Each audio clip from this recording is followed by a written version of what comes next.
They signed everything over to Savannah, the house, the business, even Grandpa's lakefront cabin, and they didn't even tell me. I found out driving past a party I wasn't invited to. A banner with her name on it hung where mine used to be. Hi, I'm Claire. I was the daughter who paid the bills, showed up when they needed help, and still got erased. But one forgotten clause, one forged signature, and a notary with a familiar name? That's when everything changed.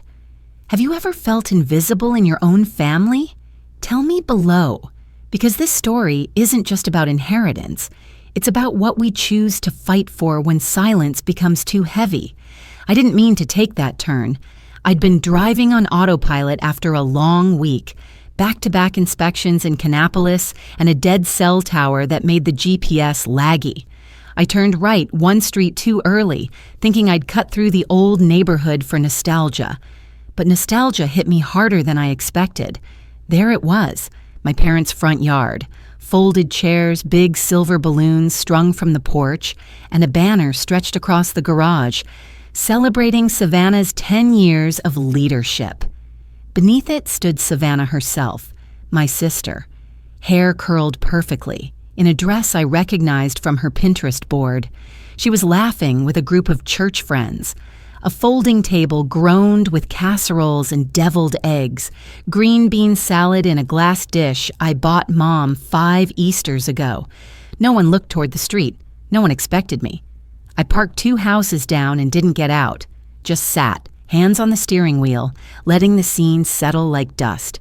A neighbor waved at a man unloading pies. Another woman adjusted her floral scarf and hugged my mother tightly.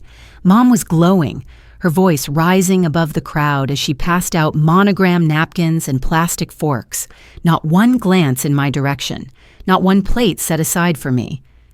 I stayed for 5 minutes, maybe less, watching Savannah pose for photos beside a framed newspaper clipping about the freight company. Our company. The one I helped scale regionally during the rough years after Dad's heart scare. They'd named her the face of it all. I wasn't even a footnote. Eventually, I put the car in reverse and drove home, slowly, carefully. Like speeding might crack something in me I couldn't glue back. Back in my apartment, I didn't kick off my shoes. I didn't turn on the lights. I went straight to the hall closet, pulled out the old plastic bin I hadn't opened in years.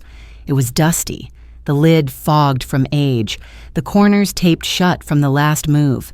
Inside were things you only keep because you once promised yourself you'd want to remember. Yellowed report cards, fading Polaroids, a summer camp lanyard, and at the bottom, a velvet pouch. I knew what was inside before I opened it. The silver hairpin, thin and curved like a ribbon, it shimmered faintly even under the hallway bulb. My mother had given it to me for my 16th birthday with the words, "As long as you wear this, you're part of us." I remembered her saying it softly, like it was sacred. I wore it to prom, to college move-in day, even during Grandma Alma's funeral. I'd stopped wearing it somewhere along the line, not on purpose. It just faded into drawers like I had. I held it in my hand for a long while, not crying, just remembering. Then I slid it back into its pouch and pushed it under my sweaters. Maybe later, maybe never. I reheated leftover soup for dinner. The silence in the room felt louder than usual. The only sound was the hum of the microwave and the clink of my spoon against ceramic. Then my phone buzzed. An unknown number. I almost ignored it, but something in me didn't. "Hello?" My voice cracked, not from nerves, just dryness. A pause, then, "Is this Claire Monroe?" "Yes." "This is Harold Beasley. I used to represent your parents on estate matters. Apologies for calling out of the blue. I was following up on the trust transition paperwork." I blinked. "What paperwork?" "It was sent to you a few months ago. Certified mail to your address in Garland." "I never received anything." Another pause. Paper shuffled on his end. That's odd. It was signed for. I thought perhaps you'd chosen not to respond." I stood up, soup forgotten. "Can we talk in person?" he added. "There may be things we need to review together." "What kind of things?" Another pause, more papers, then softer. "Let's just say..." I think you should see what changed." My chest tightened, but my voice stayed steady. "When? Tomorrow? I can block noon." I nodded, forgetting he couldn't see me. "I'll be there." After we hung up, I stared at the wall for what felt like forever. Not at a photo or a memory, just at the pale, empty drywall. The kind you don't decorate because you keep waiting to move on. A trust transition? I was part of the original trust. At least, I used to be. I remember Dad saying something about splitting things evenly when they were first setting up the estate. That was before Savannah moved back in, before her second divorce and the charity galas, before I started feeling like a guest in every family gathering. "What trust papers?" I whispered aloud to no one. The silence answered back. The woman at the post office didn't mean to deliver a punch, but that's what it felt like. She tapped her keyboard, squinted at the screen, then said in a flat voice, "You're not listed on the forwarding address anymore. It's under Savannah Monroe." She didn't look up when she said it. Maybe she thought she was helping. Maybe she'd already moved on to thinking about lunch. My throat went dry. "When was that change made?" She clicked. 3 months ago, digitally signed. It shows a form filed from a Concord IP address, a pause. "Do you still live at Timberleaf Drive?" I shook my head. "I haven't lived there since 2016. "Well, it looks like someone updated the record in March. Your name was removed from the unit and replaced with Savannah's." She said it like it was a library card adjustment. I thanked her and stepped away slowly, hands cold, feet numb. Outside, the summer sun hit my face, but I barely felt it. I stood on the curb, clutching the small receipt she'd handed me like it explained everything. It didn't. This wasn't just someone forgetting to see me. This was someone cutting me out, on paper, in a database, in a way that made it harder for me to even know I was being erased. I got into the car and sat there for a moment, the engine off. I stared at my name on my license, then back at the receipt. Claire Monroe. Still me, still here. A memory flickered. March 2020. I'd wired $1,800 to Mom's checking account after she'd called in a panic about the property tax bill. "It slipped through," she'd said. "We'll pay you back." I'd shrugged it off and replied, "That's what daughters do." Daughters don't ask for receipts. That thought sat heavy in my chest as I drove to Mr. Beasley's office. It was a beige building with brick siding, an appealing sign that read, "Estate Planning and Title." Inside, the carpet smelled faintly of coffee and thyme. His receptionist gave me a polite nod and gestured toward the hallway. Mr. Beasley was already waiting in his office, standing beside a file cabinet that looked older than me. He gestured to the chair across from his desk. "Claire, thank you for coming." I nodded, sitting down slowly. "You said you had some documents." He adjusted his glasses and opened a manila folder. Inside was a crisp set of legal pages, neatly stapled, marked with seals and initials. "This," he said, tapping the top corner, "is the updated version of your parents' living trust, executed in February." I scanned the front page, heart sinking. It listed Savannah Monroe as sole beneficiary and successor trustee. My name wasn't there, not once. "No co-beneficiary?" I asked, even though I already knew. He shook his head. "Not in this version. All assets, real estate, retirement funds, business shares, are under Savannah." I didn't speak for a long time. Eventually he added, "I assumed you were aware. I sent a letter to your Garland address to confirm." "I never got it." He frowned, walking over to a low file cabinet. "That's odd. We sent it certified, and according to the log, it was signed for." He opened a drawer and rifled through some folders. Then, as if remembering something, he moved to the back wall and unlocked a small safe. From inside, he pulled out a thick, cream-colored envelope. The front read, in handwriting I recognized, "For Claire. Original copy." "This," he said, handing it to me carefully, "was dropped off by your parents 6 months before the updated trust was filed. I've kept it on hand, just in case. Thought it was strange you never came to collect it." I stared at it, heart pounding.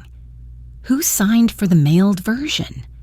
He looked again at his file. Savannah. I nodded slowly. Of course she did. Back home, I sat at my kitchen table, envelope untouched for over an hour. I couldn't bring myself to open it right away. I just sat there surrounded by sticky notes and old bills, a half-drunk cup of tea cooling by my elbow. Eventually, I tore the seal. Inside was the original trust document, formally notarized, perfectly legal, signed by both my parents and Mr. Beasley as witness. And there, clearly printed, Claire Monroe, 50% co-beneficiary. It wasn't just a note of inclusion, it was a legally binding acknowledgement that I mattered, that I had always mattered.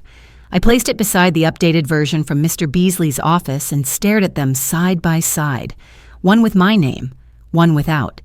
They didn't forget. They erased. I pressed the papers flat, ran my fingers along the signatures. Dad's was bolder in the original, a little messier. Mom's curlier, less rehearsed. The new ones felt sterile, like they'd been done out of duty, not care. I started writing. On sticky notes, in a notebook, on the back of an old grocery list, every memory that bubbled up. The loans, the time I filled in for Savannah during inventory week, the handmade birthday card that got tossed into a drawer. It wasn't about revenge. I didn't even know what I wanted yet, but I needed a record. The trust document sat under a paperweight now, visible, undeniable. They could edit banners, change forwarding addresses, pose for church photos. But this was real, this was mine, and they had tried to bury it. The shop looked the same from the outside, same flaking blue paint, same hand-painted open sign crooked in the window, the kind of place that smelled like brake fluid and old receipts, with a bell over the door that always rang a beat, too slow. I hadn't been inside in over 6 months, maybe longer, long enough for everything to stay where it was, and for something to still feel off. I pushed open the door. The familiar chime echoed across the room. Dad was behind the counter, flipping through invoices. He didn't startle, didn't jump up, just glanced up and said, "Didn't expect you today." I smiled tightly. Thought I'd stop by. He nodded, more habit than warmth, and turned a page in the binder. The desk fan whirred on low behind him. It was early spring, the kind of day when the air still felt like February, but the light said April was trying. My eyes drifted to the wall behind him, the founder's plaque. I designed it myself the year I graduated, brushed aluminum, etched letters, walnut backing. It used to say, Thomas and Diane Monroe, Savannah Monroe, Claire Monroe. Now it just read, Thomas, Diane, Savannah. 3 names. Mine was gone. I walked closer, squinting at the spot where my name had once sat, bottom right. The space wasn't even rebalanced, just removed, like a sticker peeled off without bothering to clean the residue. Did the plaque get updated? I asked, keeping my voice even. Dad didn't look up. Savannah's been helping more lately. She's earned it. I bit the inside of my cheek. So erasing someone's name is the new promotion? He shrugged. You moved out. You've been doing your own thing. My own thing. Like paying property taxes, covering tow fees, shipping parts from out of state when the supply line broke during the pandemic. Right, I said quietly. My thing. He didn't reply, and I didn't expect him to. The conversation had already ended, it just hadn't finished. I left without making a scene, didn't say goodbye, just let the bell chime again as I stepped out into the too bright sunlight. My car felt smaller than usual. I sat behind the wheel, staring straight ahead for a while, not starting the engine. My fingers twitched against the steering wheel. At home, I powered up my laptop and typed in the Charlotte County Clerk's property record site. I knew the system well enough. Back in college, I helped a friend pull records for a zoning project. It hadn't changed much, still outdated, still ugly. I entered the Timberleaf Drive address first, my childhood home. The screen loaded slowly, then displayed a recent deed transfer. Owner, Savannah Monroe. Transfer date, January 12, 2023. Transfer type, quitclaim. Deed, no co-owner, no trust. Just Savannah. Clean, quiet. I clicked through to the warehouse lot, our family's original shop location, still zoned commercial. Same thing, transferred to Savannah alone, and there it was. A signature. Thomas Monroe. Except it wasn't. The loops were wrong. The T slanted backward, almost printed. I'd seen Dad's signature 100 times, on birthday cards, on field trip slips, on the check he gave me when I moved into my first apartment. I dug through the file drawer beside my desk. It took a minute, but I found it. An old field trip form from high school. Dad had signed it while I stood beside him, watching the ink curl. I held it beside the deed. Same name, different hand. I didn't need a forensic expert. I needed common sense. That wasn't his handwriting. I stared at the screen for a long moment. No music, no movement. Just the sound of my mouse clicking between PDFs, zooming in, zooming out. The weight in my chest wasn't panic anymore. It was something colder, more focused. They didn't forget. They rewrote. Quietly, thoroughly, with digital forms and plaques and legal filings, and they counted on me never looking. I opened my phone and scrolled through contacts until I found one I hadn't touched in years. Franklin Miles, estate law, retired. I tapped call and listened to the ring buzz against my ear. He picked up after the third tone. Claire? His voice was slower than I remembered, but warm. Hi, Mr. Miles. I think something illegal happened. Can we talk? The pie box felt cold in my hands. I'd picked the least offensive option at the store. Pecan, not too sweet, not too personal. The bottle of red wine wasn't chilled. I hadn't written a card. There was no bow, no ribbon, just a paper bag, and my presence, which used to mean something. The Monroe driveway was already packed when I pulled in. Church friends in pastel blouses and khaki slacks were milling around the front porch, balancing lemonade cups and making small talk about choir schedules and HOA meetings. Savannah stood at the center of it all, smiling just wide enough, hugging just long enough. Her hair curled at the ends. Her dress was cream and fitted. Her laugh floated through the air like she'd practiced it. She turned as I approached. "Oh, Claire, you made it!" I handed her the pie. "Store was out of your favorite." Her fingers brushed mine, cool and dry. "This'll do. Come on in." The house had been rearranged since I was last here. The living room furniture pushed to the walls. A folding table from the church set up down the middle, covered with a white linen cloth and paper place cards written in cursive gold ink. Mine was near the end, next to a teen volunteer I didn't recognize, who looked terrified to be there. I slipped past her and into the kitchen. Mom was giving instructions with her hands. Fold the napkins once, not twice. Deviled eggs go on the second tray, not the first. She turned when she saw me, all light and glow. "It's so nice to have both my girls," she said, and then added, eyes on Savannah, "especially the one who's been here through thick and thin." I gave a thin smile. "I brought wine." "Oh, you didn't have to." She took it, set it aside like a donation, and went back to directing. I smoothed the edge of my blouse. For a second, I thought about adjusting the hairpin I'd tucked into my bun that morning. Silver, curved like a ribbon. 16th birthday gift from Mom. "As long as you wear this, you're part of us." No one had said a word about it.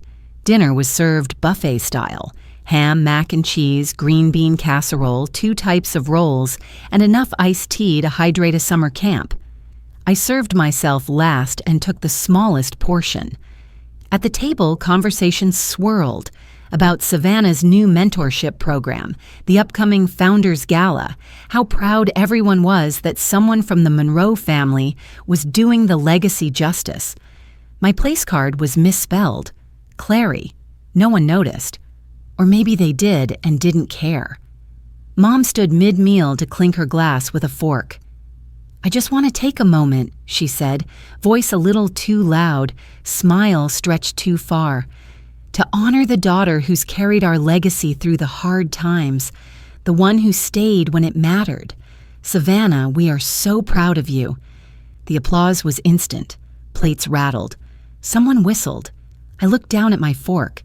There was a chip in the handle. Afterward, I did what I always did.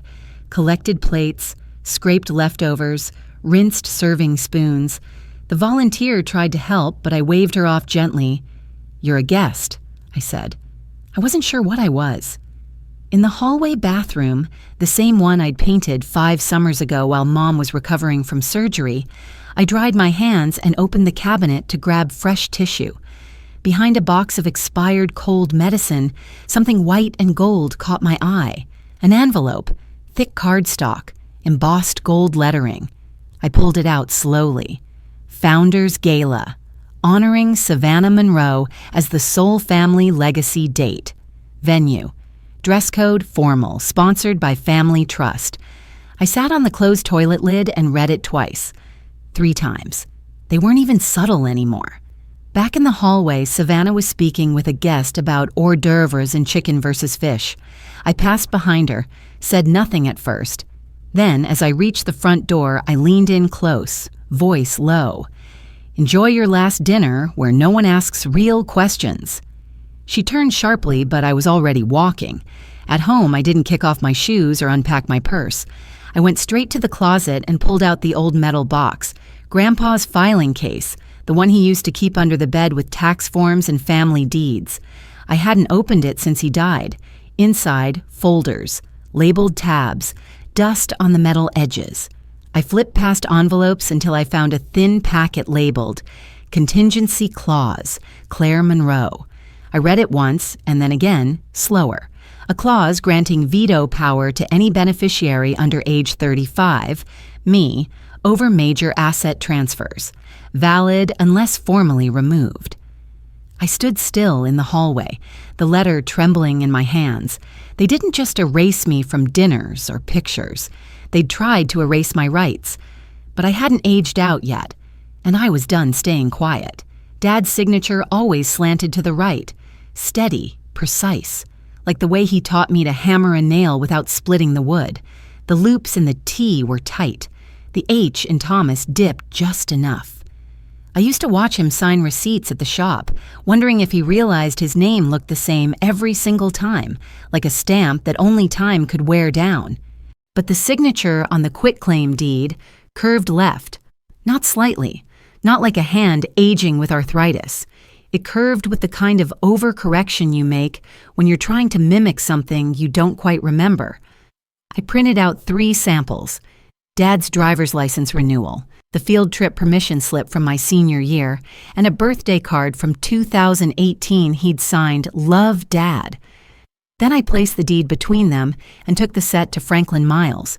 His study still smelled like wood polish and old ink.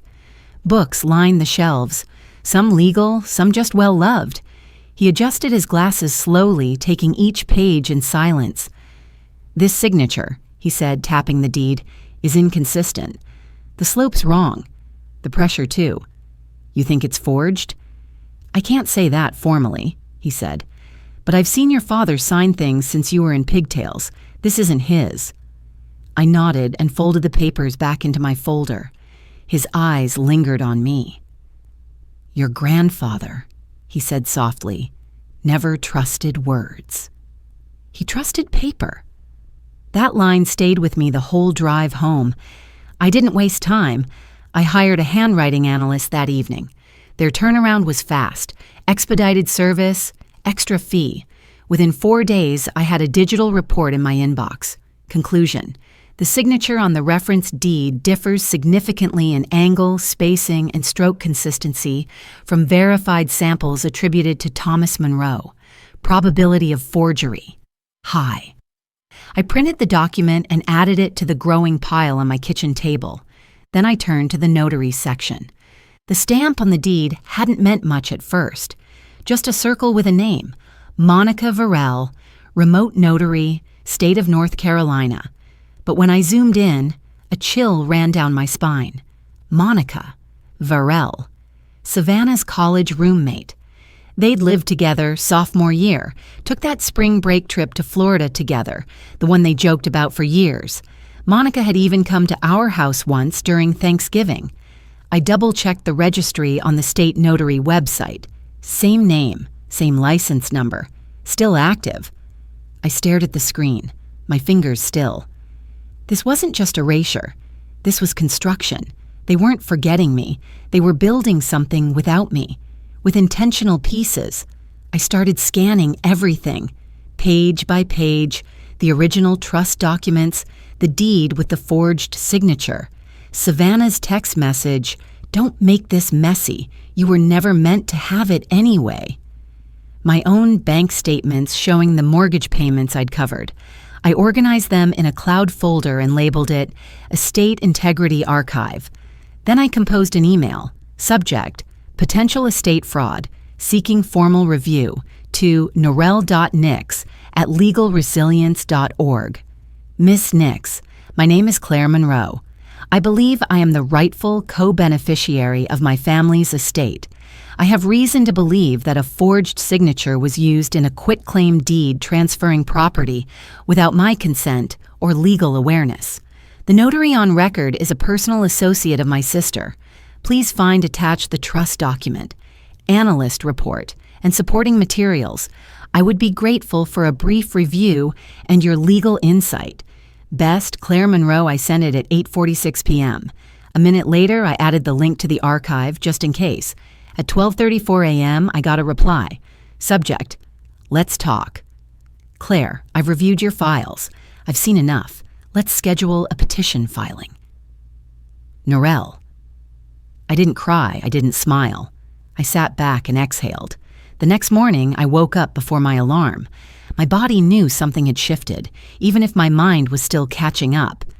I dressed in jeans and a button-down, hair pulled back, no makeup, not hiding, not preparing for show, just ready to move.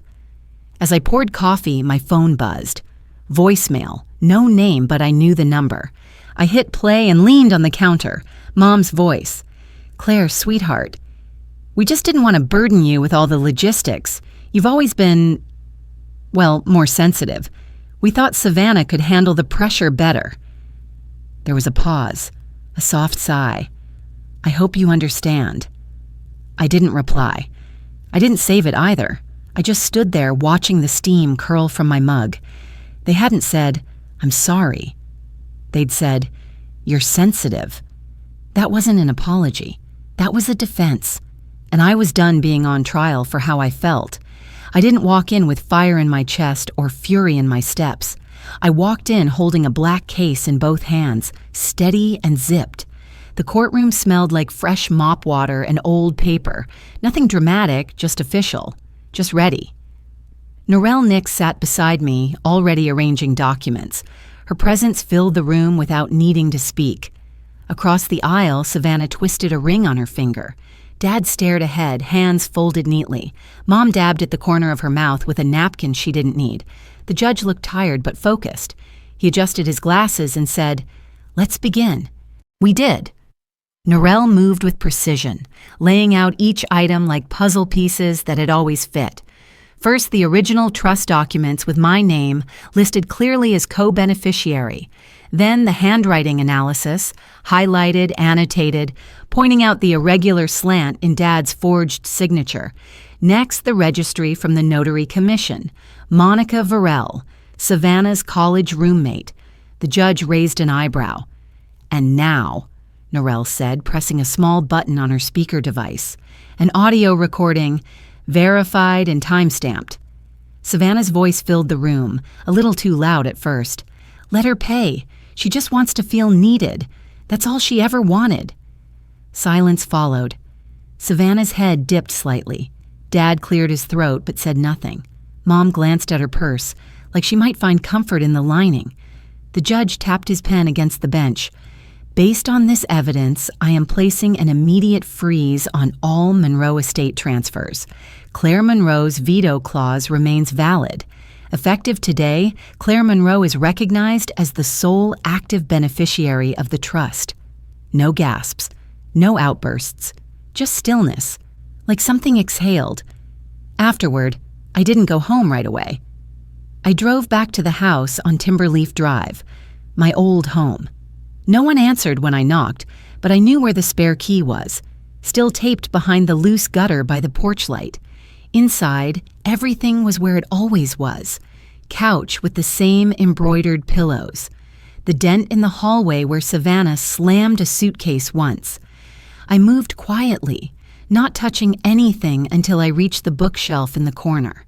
I pulled out the copy of Charlotte's Web Grandpa used to read to me on the porch, pages soft from use. Tucked inside the cover was the folded family photo, the one they'd hung on the wall with me trimmed out. The full version was still here behind the book's back cover. I didn't take anything else. Back at my grandfather's house, by Lake Norman, the sun was setting through the kitchen window. I unlocked the back door and stepped out onto the porch. The old fern still hung in its hook, its leaves slightly browning at the tips. I watered it slowly. Inside, I placed something small on the mantel, a paper crane, faded at the edges, folded by Grandpa Walter on a quiet Sunday years ago. "You fold it sharp," he'd said, guiding my fingers. "It only flies straight if you make it right." I stepped back and looked at it. That was enough. Later that night, my phone buzzed once. A voicemail, Mom's voice, small this time. "Claire, I hope you're okay, that's all." I listened to it twice. Then I deleted it. Not out of spite. Just peace. I didn't call back. I locked the front door, made tea, and sat by the window in the old armchair. The lake shimmered, still and wide. I wasn't angry. I wasn't triumphant. I was here. Not the girl who begged to be noticed. Not the woman who kept proving she belonged. Just Claire. Whole. Sitting by the window with a warm cup of tea in my hands, I didn't feel like I'd won anything. I just felt like I'd finally taken my rightful place in the home that was always meant for me. In families, some truths don't need to be shouted to be heard. Sometimes all it takes is standing firm without stepping back and loving enough not to seek revenge. Because the most powerful thing we can do isn't to hurt back, but to restore what was lost. If this story touched something in you, I'd love to hear your thoughts. Maybe you too have walked through quiet seasons just to reclaim your worth in a place once called home.